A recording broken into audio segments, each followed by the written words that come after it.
Hey guys, welcome to another episode of Sage Unfiltered. Hold on. Hopefully y'all can hear me clearly. I'm still working on the mic. Okay, I had to switch to the mic.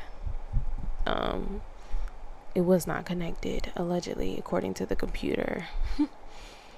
Wow, I just listened to the playback of the first beginning of the first 30 seconds, and the difference is crazy. I love this mic.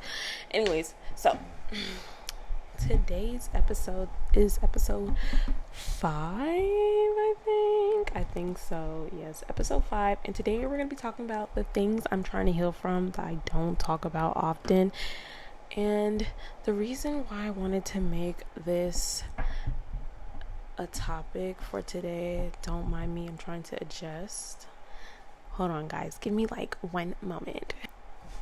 So the reason I want to talk about this topic is because I've just been in a very reflective stage of life, and sometimes I don't know, I feel like this podcast is my one place where I could be like truly deep and talk about my death and not feel bad about it or like a bit self-conscious. So, but the reason why I wanted to talk about this is because while on this journey of not being in school, not having a job, wow, like I'm saying these things out loud, I'm like, oh my gosh, and like just trying to figure out my life on my own, it's like a lot of inner wounds came up, like abandonment, avoidant, being an avoidant and anxiously avoidant, I think that's what it's called. Realizing the things that I was placing my value, what hurt, things that like secretly hurt me and stuff like that. So and what I'm trying to heal from. So let's get into it. Okay, I just want to put a short promo out there. If you're interested in any self-reflection tools or anything that you want to do to get to know yourself deeper, please shop at my Etsy shop called The Healing Shelf Goods, okay, where I sell self-reflection journals and I give intuitive guidance if you're interested. Okay, let's get into this. Okay, so we're gonna start with how I'm feeling today. Currently, honestly, I feel much better. In the previous episode, I mentioned that I do DoorDash, and that has honestly taken a lot of my energy. Like, if driving is a lot, I don't know if it's driving is a lot or is it something that I just don't find fulfilling, but I have to do it now because it is the bridge to my dreams, but it's definitely something I do not find fulfilling. Like, I don't dread it, but it is tiring. Maybe it's just the driving to new places and your eyes have to be focused. So I've been tired, and usually I would have DoorDash yesterday. Yesterday was Sunday. Today is not Monday. But I did not. I decided to stay home and take a break. And Monday is usually my break days anyways, because Tuesdays is when you get paid on DoorDash. Or that's when I get paid from DoorDash. So I don't start until Tuesday. But taking that break, oh my god, do I feel so much better. Like, I feel refreshed and everything. But it's also like where I'm at currently with my dreams of moving is just like the money portion is really worrying me and stressing me out because I have goals. I'm a perfectionist, and if things don't seem like they're going my plan, my way, like, I do tend to stress and worry. And like I mentioned in the last episode, I go back into that whole loop thing where I'm like looping, like almost worshiping the problem in a sense, and like worshiping, am I gonna have enough money, am I gonna make my goal, am I gonna meet my mark, because if I don't meet that mark then I can't move, and if I can't move then I have to stay here, and if I stay here I don't know what else I can do, and that's literally like me spiraling all the time. So that's what's been on my heart lately. And the reason why I picked this topic is because, like I said earlier, like I feel like, just being in a very self-reflective state, like you really just take a step back and look at yourself differently. Okay. I have questions here, so that's what I'm reading off of to answer, if in case I were wondering. Do I feel okay pretending? Do I feel like I've been pretending to be okay in some areas of my life? I don't think so. I don't feel like because this season of my life has been more so about me, maybe if you were to ask me this question when I was around people like in college or school, then I would be like, yeah, I'm pretending to be okay in seasons of my life, in areas in my life. But no, because I'm by myself. So the only person that I face daily is by myself. Like, I don't have to pretend when I'm by myself, and I'm constantly by myself. Like, I'm real with myself in any area of my life, like this area and that. Like, whether it's friendship, love, love is kind of non-existent, but friendship and family, I feel like those have been the biggest two things I've been learning in the relationship with myself. Oh, you know what? If I include the relationship with myself, then I would say yes, I do pretend to be okay, in the sense I feel like I'm this version of myself, but then I feel like my reality doesn't align. Um and what I mean by that, let's go deeper. Let's go into depth. Like, I think I'm confident. I think I'm very self-assured. I feel like that's low-key the same thing.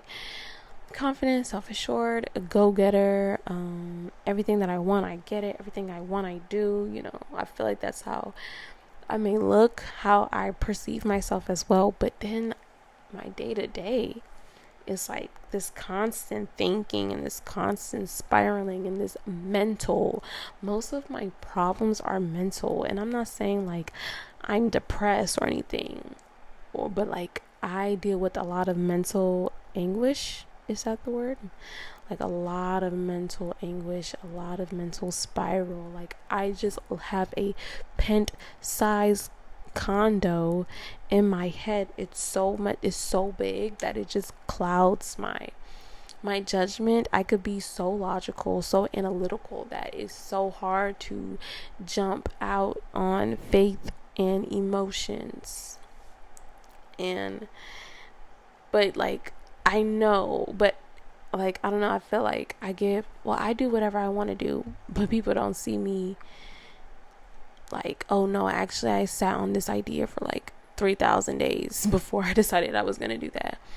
Or like, yeah, I'm impulsive, but I actually was spiraling about if I should do it or if I should not do it, because I don't know the consequences. I don't know the outcome. And the thing about life is you cannot predict life. And I think that's why I try to do a lot, like predicting life and trying to beat or figure out the final outcome, and you cannot do that. And life is so unpredictable. And the thing that is even more crazy is nobody life is the same.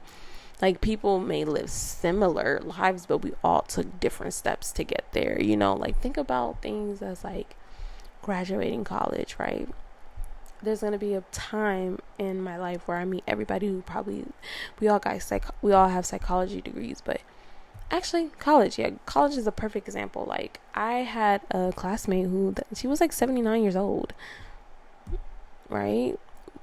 We literally went through different stages of life, mind you, but we're literally sitting in the same classroom. Like, people take different steps in life and it will never look the same.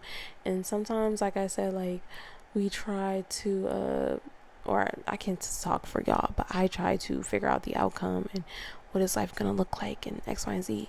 Or maybe if I do X, Y, this and the third, like, I could be here.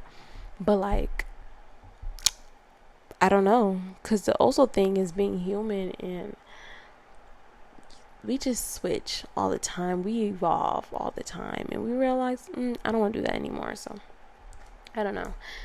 I think I try to do that, and I don't give myself grace to not know and figure it out. You know what I mean? Okay, let's move on to the next.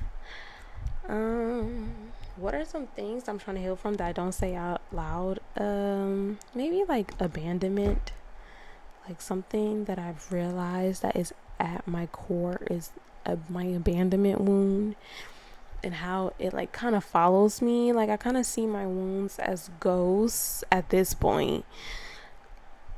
Like, they still haunt me. Like, I don't know if y'all ever seen that TV show. It's called the Haunting of the Hill House or something like that on Netflix, which, by the way, is so freaking good. Oh my god, it's depressing, but it's so good. Like, the detail is chef's kiss. Like, I have to rewatch it again, because apparently there were ghosts appearing out casually in every episode, and I did not even notice a single one. But it's a really good show. But the reason I'm bringing it up is because one of the characters, I think her name is Nellie, it's something like that, and she is scared of the bent neck lady, right? She is scared of the bent neck lady from a little girl, and she's damn near scared of her whole life, right? So she gets called back to the house, and she goes in the house, and she kind of has this, she goes into the room, and she kind of has this hallucination. Her husband had passed away. I'm so sorry if y'all didn't watch it, spoiler alert. Her husband like died. I think the bent lady killed her husband or something like that. And she goes back to the house. She's having this hallucination that she's dancing with her husband, and she sees her mom, and she somehow, some way, I don't remember, she like unalives herself by a rope on accident. I don't think it was her intentions. It was the house that tricked her. So now this is where like it comes to play. The bent neck lady, the ghost that was haunting her from her childhood was her adult self. Like, she was the bent neck lady. Like, that was her adult self. And she, as a child, was seeing that. But she didn't know that was her because we couldn't see her face. It was like almost like a shadow. So, that's what it was like. Like, my wounds are like my ghosts. Like, they're just walking around with me. And I have to make peace with them. And when I say my abandonment wounds is... because sometimes, well, in the past, I didn't realize like I was projecting these abandonment wounds. And another thing I realized was me being anxiously avoidant. So I just said a whole lot, and maybe I should break it down to what those things mean. So let me search it up according to Google. What is an anxious avoidant attachment style? So an anxious avoidant attachment style can also be called a dismissive attachment or disorganized attachment. Correct me if I'm wrong. People with anxious avoidant attachment styles are the opposite of needy. Instead of wanting to be emotionally close, they avoid connecting with others. They might rely on themselves, crave freedom, and find it difficult to deal with emotions.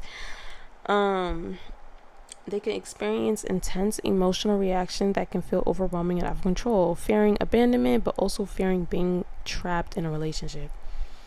And that was something I just realized that I had like 2 months ago.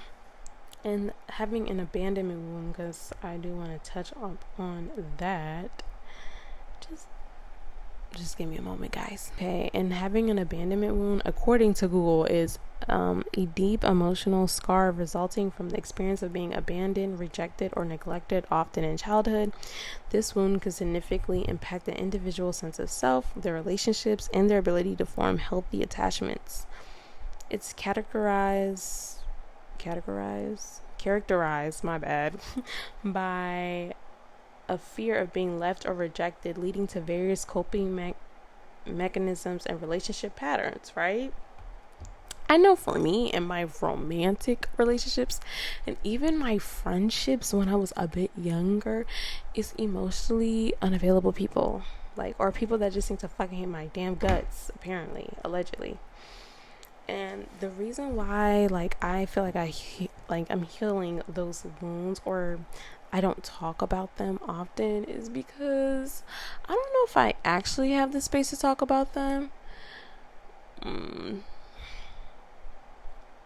I don't know. I feel like when I feel like, I don't know if anybody put that on me or I just carry myself that way. I feel like I have to be not perfect, but I have to be seen a certain type of way all the time, because if I show vulnerability, like, I don't want someone to take advantage of me, you know? Like, I'm not a malicious person, and I don't take advantage of people who I deem like who are probably in a vulnerable state, but I know other people do, because I've seen how, like, me just being a genuine person to someone who don't have good intentions, like, they could really rock your world. Or when you thought you had an open and safe space and with somebody that you trusted, rather that's a friend or a caregiver or whoever they are, a romantic partner, whoever they are to you, and they just like literally tear it down and make you seem like you're the worst person on earth to feel a certain type of way or to express a certain type of way, because they just simply don't get it. So I just kind of deal with these wounds alone. And let me tell you how I realized like they were showing up in my personal life. Okay, so I would say for my abandonment wound, something that I question a lot is like my worth in the moments of like silence or distance. I'm someone who self isolates a lot. Sometimes I don't know if that's like me at my core or is that like trauma. I really don't know. But I self isolate a lot. I just like myself better. But you know what I'm about to say next, you might be like, no babe, it's the wound. I just feel like if I'm by myself, no one can bother me. Like no one can bother me, nobody can hurt me, no one could like. And you know what's crazy? When you're that type of person, people still feel like you're bothering them. I'm still bothering people when I'm by myself because they take it personally, like I'm some fucking circus monkey, like I need to be performing. But anyways, but like I question my worth in moments of silence and distance. Like I may say things like, do they even care? Should I just not reach out? Like I'm just like, for example, I've had a lot of experiences with people in the past. This is when I was dealing with emotionally unavailable people, where like I would try to reach out and talk to them and they would just not answer, or I'm pouring my heart into paragraph and they don't answer.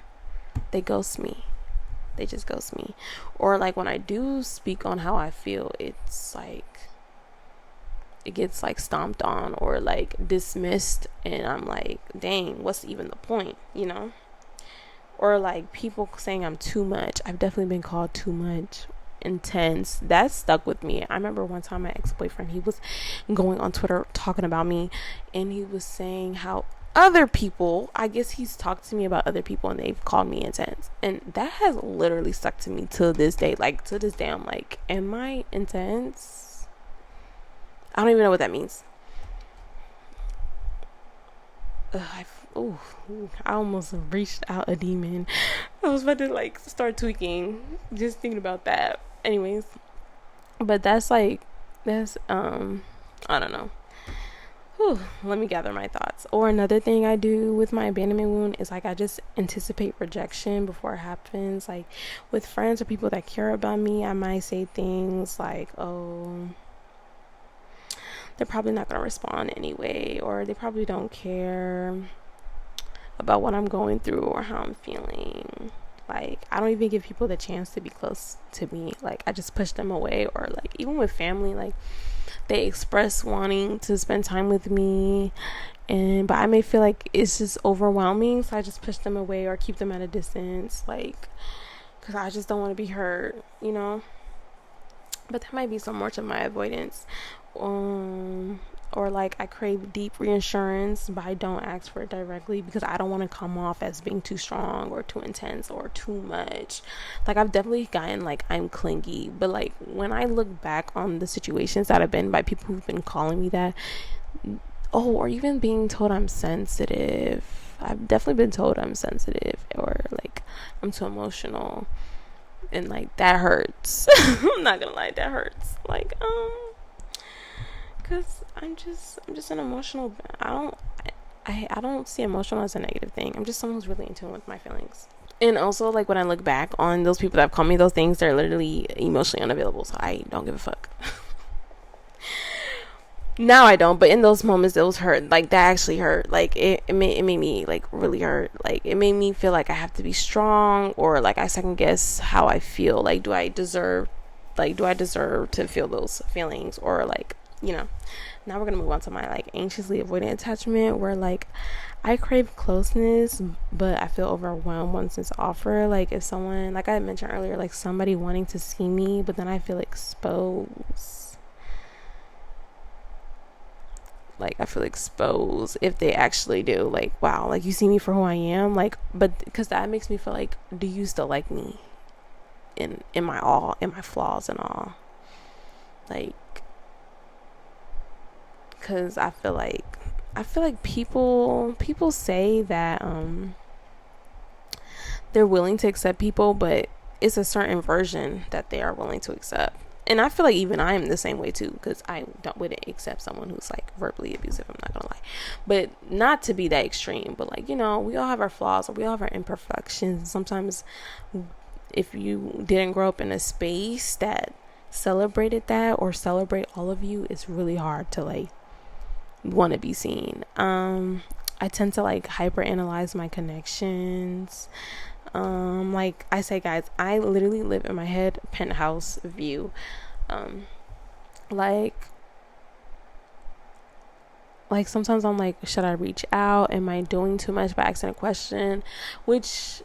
Or like saying X, Y, and Z to a friend or a family member or even a romantic partner, because I don't want to be disappointed. But then like I hold it in all day, and it's kind of exhausting because I'm still thinking that feeling, or I'm still hyper analyzing a connection or the connection. For example, I remember like my one friend, like I was like, oh, I feel like she doesn't. Well, actually, she didn't like me, but there's obviously a pattern that I have with people not liking me. But like I was just thinking about, this is before I found out, like, but I was just thinking about like, why does she reach out to hang out with me, or why am I always the one inviting her, or like having things and finding things that we should do together. It's never vice versa. And then I actually had a conversation with her and realized that she was going through a lot of personal stuff, and she was just super duper busy. But I also realized that she just didn't want to be my friend at the end, because her actions were screaming louder than her words. Or I often feel like misunderstood. Like people don't really get me. Like I open up just enough, but not all the way, because of like I've been hurt before. And I think it's because of that, like sometimes I feel like I give people more so an edited version of me, and I don't do it consciously. It's more so like subconscious, like tweaking out the parts. Is that manipulation? I don't know, but like tweaking things that I guess sound good, but I don't do it consciously, guys. But like I open up enough where someone think that they know me, but they maybe, if they took a step back, they're like, actually, I don't know if I actually know her. And that's because I'm like, if you get to know me and I really invest in you, like, you're just gonna hurt me, because that's what they all tend to do. Like, and that's just something I've been healing and working on. And that's why I feel like also in the sense I'm in the season of wanting emotional closeness and wanting to feel emotional presence in my life.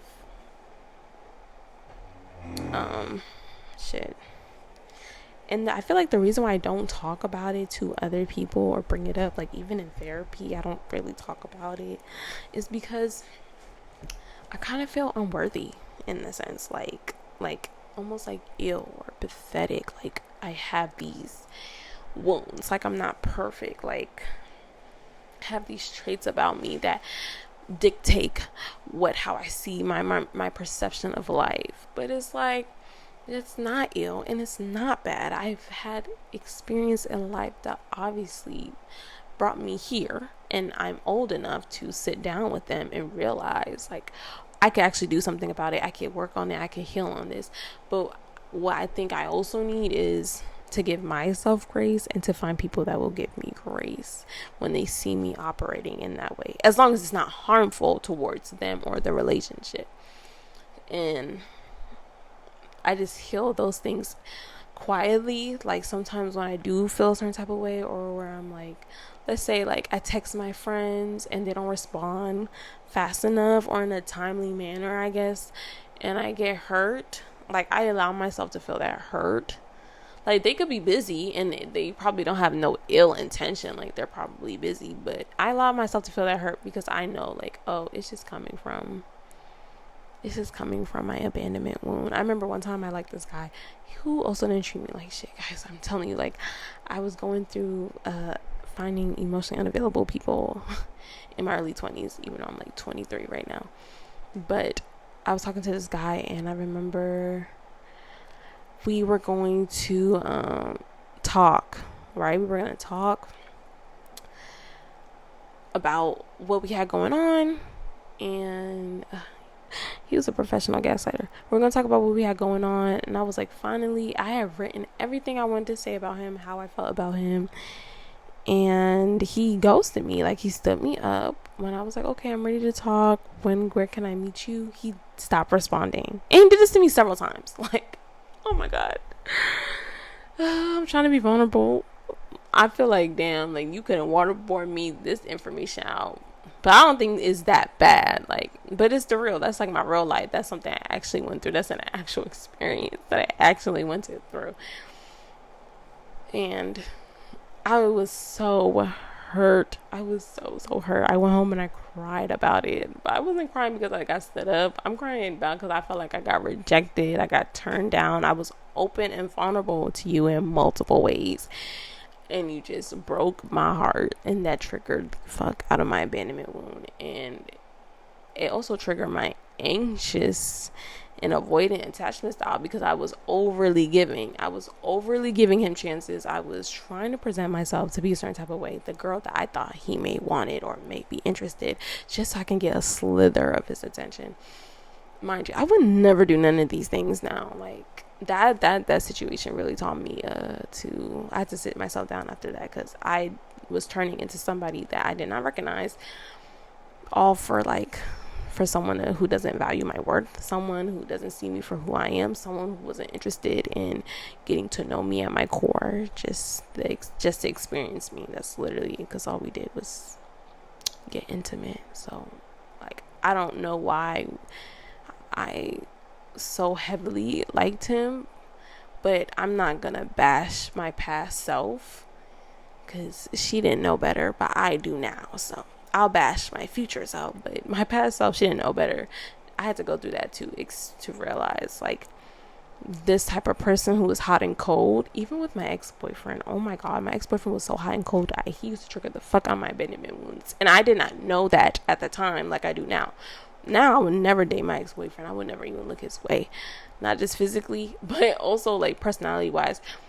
Because another thing, I think that I don't know if I can say this triggers my abandonment wounds, but actually maybe it does. Like, when people don't seem invested in me, like, that's something I realized that I care. Like, that's why I said, like, I feel like my abandonment wound is like my ghost that I carry around all the time.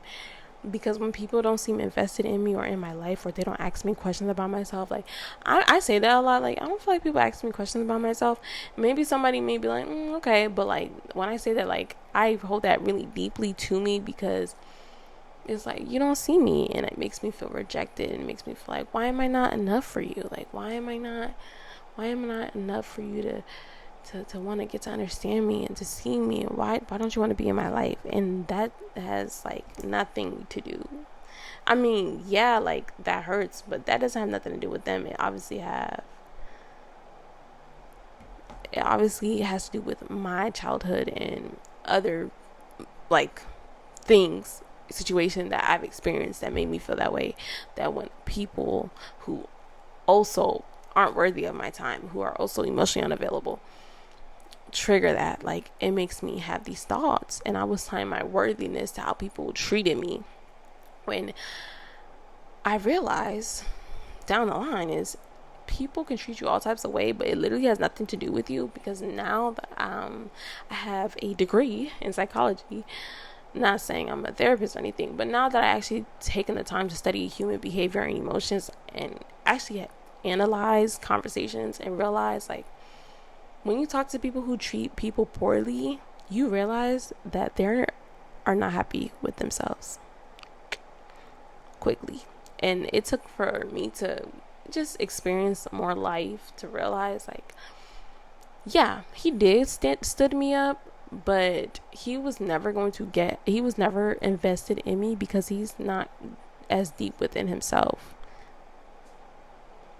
He was never going to invest in me and see me for who I am, because he chased other people for validation, because it made him feel good. He was chasing external validation. Even with my ex-boyfriend, like, he was never going to treat me a certain type of way, because he just used people. He didn't like being lonely. As long as he wasn't lonely, he was good. And that's something that took me after the breakup to realize, like, oh, he's always leeching to other people to find, I guess, some source of community. Like, even when we were in the process of transitioning to breaking up, he had already found his next victim, or like a friend. It wasn't like a girl. Well, I don't know. That man was doing some really sus things, so maybe they find a girl. He was already finding another situation that he leached onto while we were like transitioning into our breakup. Like, I also took him from someone else, not like romantically, but like he had a friend that he was close to that he transitioned into, you know. But that's a whole nother conversation. Maybe I'll do an episode about my ex-boyfriend, like the lore, but I don't know if I'll ever talk about that. There's some information in that relationship that I don't think you could waterboard out of me, not gonna lie. But, you know, I think now I know myself better to know to stay away from certain type of people who are like hot and cold, who like to jump in and out of my life or treat me like an option, or just recognizing when someone doesn't really like me. But also another thing is like maybe my self-worth, like not my self-worth, my attachment style, going back to that, because I have my anxious avoidant attachment style. Sometimes when people treat me a certain type of way, if I'm not too caught up in the moment, I feel like it's a me thing. Only when I'm out of it, I'm like, wait, it wasn't a me thing, it was a you thing. But in that moment, I feel like it's a me thing. And I think it's like that little girl in me, like almost like when you're a child, children internalize a lot of the stuff that happens, even when it has nothing to do with them. It has nothing to do with them. Like, let's say their parents get a divorce. They're like, oh my gosh, their mommy and daddy break up because of me. Like, mommy and daddy not together because of me. Do they yell because of me? Like, they're internalizing it because they don't know how else to put it. Like, they're trying to make it make sense in their head. But when you're an adult, and maybe they hear like the reason their mom and dad broke up is because maybe their mom was a serial cheater, you know. So then they're like, oh, people with secure attachment styles know when something doesn't work out, they don't automatically think it's a them thing. They're like, oh, that just situation didn't happen. That doesn't mean there's anything wrong with me. Sometimes things do be wrong with y'all, or me too. But like, they just think like, oh, like that didn't work out, that's okay. But if you have an attachment style where you're like, damn, is something wrong with me? Or you have the other attachment style where it's like, that wasn't me, that was all them, when actually it was you. So, you know, those are the things that I carry and hold dear to my heart, and things that I'm healing from in a soft way, things I don't speak about because I just don't want to seem like broken. And especially in today's age, if you don't hold on guys, I'm gonna take a little break because I want to get a cookie. I'll be right back. Okay guys, I had to take a little break. I was like, I want cookies right now.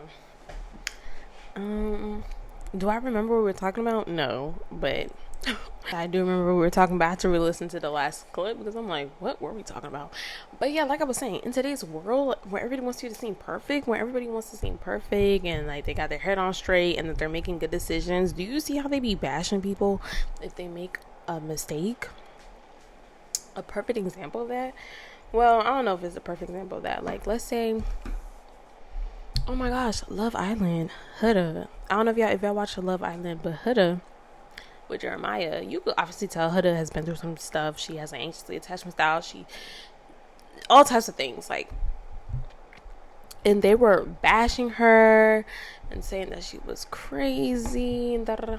What Huda did, like, the way she went about it was wrong with the name calling. I'm not a Huda like supporter, but I can understand her. Like, I understand where she's coming. I could see through that, because even though she was acting all types of way, I'm not saying her behavior was right, but like, she's just hurt. Like, sometimes it really, that's what it be. Sometimes for me, I'm like, oh, I see how you're acting, behaving, it's not right, but you're just hurt.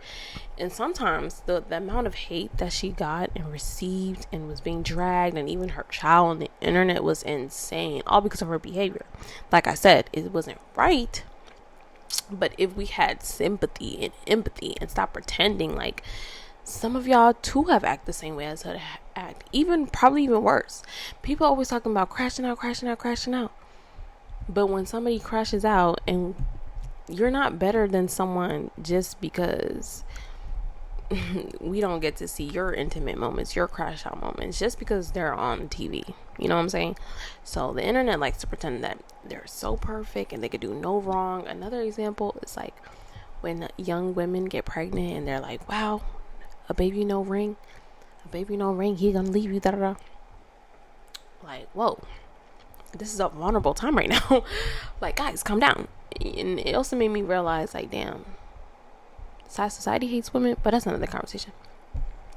But it's just you you just can't be in places where it's gray, or like you're not perfect and you're not the best at it. You can't even be ugly in peace without somebody like coming at you. I'm so serious. So like imagine your feelings, your emotions, where people cannot see that your emotions dictate so much, or your emotional environment, your emotional nature, because we are also emotional beings, as like we're logical ones.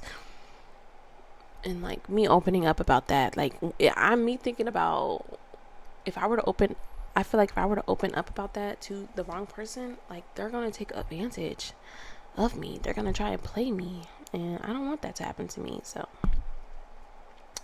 that's what I wanted to talk about today. Something I am learning is that I feel like with my healing process, I feel like healing takes time, but I'm not constantly working on myself. I feel like as long as I am aware and working on better ways, and also naming why I feel those things, because I don't ever want to. That's another thing. Like I try to heal in silence about it, is because it's like I feel like I need to heal them so I don't push nobody away, you know, because I wonder, like, dang, because I operate like this, because of the way I operate, am I gonna meet the wrong person, the right person, and push them away because I'm too fucked up, right? And that's understandable. I would understand if somebody did not want to be with me, because if I'm constantly pushing away, be with people that choose you. But I don't think I do that either. But I don't know. I'm not. I only lived as me. I haven't lived as somebody else. So I don't know how my actions feel like on the receiving end. I only know when I've been told. So I feel like for me is working on the relationship with myself, and that's like not abandoning myself, having self-trust, and not to abandon myself, and to trust myself, and not to abandon my feelings, and to stand on how I feel, but then not to be in such a defensive space, because sometimes I could easily fall into being defensive when I'm constantly, standing up for myself, because I've felt like I've been abandoned so many times. Or like my anxious avoidant, at first I used to really attach that to romance, but then I was like, let me look at my relationship with my friends and my family, and I realized, damn, with my friends, I barely speak to my friends. Like, I don't know, there was a point in my life where like I went to talking to my friends all the time to barely talking to my friends. I would go weekdays without talking to my friends, weeks, and I'm like, damn, I gotta do better. Like, I have to do better. I can't say months, maybe with certain people, but it's no hard feelings. Certain relationships are just like that, but friends that I actually want to be in their lives, like, I have to do better, and I have to show up, and I have to show like I'm a safe space, and for me to know like they're a safe space too. And it's not all a me thing as well. Like, sometimes people just can't give me what I'm asking for, but I just feel like, and also to voice how I feel, and not feel like there's gonna be pushback. Like, just say how I feel, because I cannot control other people's reaction. I can only control mine. So I think that's how I'm healing it in my own way.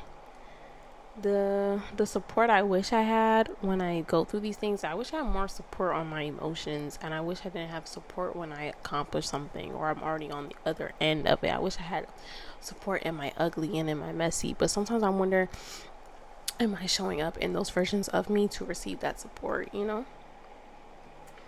I will say what would feel comforting and validating to know that I'm making progress on these things is like not running away from hard conversations and hard topics, or like maybe it would be nice if someone see me pulling away, but they're just being consistent, and they are just being consistent in my life. That would be really nice. Like just having consistency, like in how they're treating me and how they're showing up for me. I would really appreciate that. I'm not gonna lie.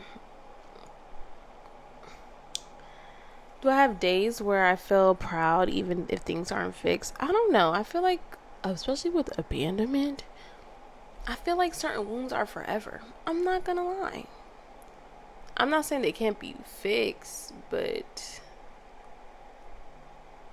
certain wounds, I feel like, especially when they're imprinted from childhood, it just takes a while to work through, because your whole worldly view is perceived. In The Sims, if you take good care of your infant, you get like top notch infant, and they get a mullet as they get older called trusting the universe. Like, I came from good people, so that means they're good people in the world. I never had the unhappy infant model or trait to know if you treat your infant bad, like if you mistreat them or you're not showing up for them. What that's like, I don't know, because I'm a very hands-on parent in The Sims, but like, I'm bringing that up to say, like, if something has been imprinted on you from childhood, like even as a game as The Sims, and it shapes your worldly purview, like, I think it's gonna take a while to fix, or even to just deconstruct that. I'm not saying it's impossible, but it takes a while. It takes a while, because sometimes you take 10 steps forward and like 9 steps back, but you still took 1 step forward, from what your old self would have done. I want to wrap this up because this is getting very long. I just feel like I need to give myself grace and not be self-critical on myself, and to think positive thoughts. I am a very negative thinker, and that's something I'm trying to heal. And also to not be shamed about it. Like, even if someone were to see me acting a certain type of way, like, I don't want to be shamed for it. Like, please do not shame me. If I'm learning how to accept being held or helped, or learning to receive and not overgive, like, I don't want to be shamed for it. Like when I see people acting a certain type of way, and I could tell, like, oh, this might be something that's hard for them, I don't shame them. I just talk them through it, like gentle parent them through it, because it's like, maybe to you it's not a big deal, but to them, like, it's a big deal, and it could be the biggest deal. And like, I don't know what people have gone through, so that's why I like to be gentle with everybody until they, until shown otherwise. But we have to be, the least we can do is give people human decency. I'm not saying baby them. You could be straightforward, but there's just a way to approach that. If I could tell my younger self anything when it comes to healing these wounds, is that eventually we do start learning to pick better, do better, and see better. And it's little things. And I feel like if you are just, don't beat yourself up for the way you probably allowed people to treat you in the past, because I do have to take accountability on, like, fool me once, shame on me, fool me twice, shame on you type of vibe. But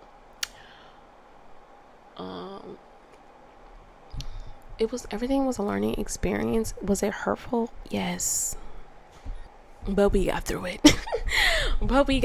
It was hurtful, but we got through it, and it made us learn and evolve. That's what I would tell myself, and what I would tell y'all listeners. Something I do want to say: just because you do have these wounds, that doesn't mean it's going to be forever. That's just my perception. We don't have to agree on that. Like, just because you have it, that doesn't mean it can't be fixed or it can't be changed around. But just know that doesn't, like, devalue your worth as a human being. It doesn't oh my gosh, I can't speak. What's the word? Diminish your value as a human being. You're not a car, my good sister or sir, whoever's listening. Like, it's okay to have things that we don't talk about, wounds that we walk around with, that we're healing softly into ourselves. It's okay. Like, we're human beings, we're people, we have feelings, we have emotions, we have life experiences that changes us and touch us forever. But all I will leave y'all with is to be gentle with yourself, and heal from the things that you don't talk about, even the pain that we carry within us, because I feel like we all do. Some people don't. God bless you, for real. But I just wanted to be real and honest. Didn't really have a script for this episode. I just wanted to speak and touch up on this. If you enjoyed watching, please leave a thumbs up, drop a comment in the comment section. I always love reading what you have to say. And until next time, see you later. Thank you for tuning in to another episode of Sage Unfiltered. Bye.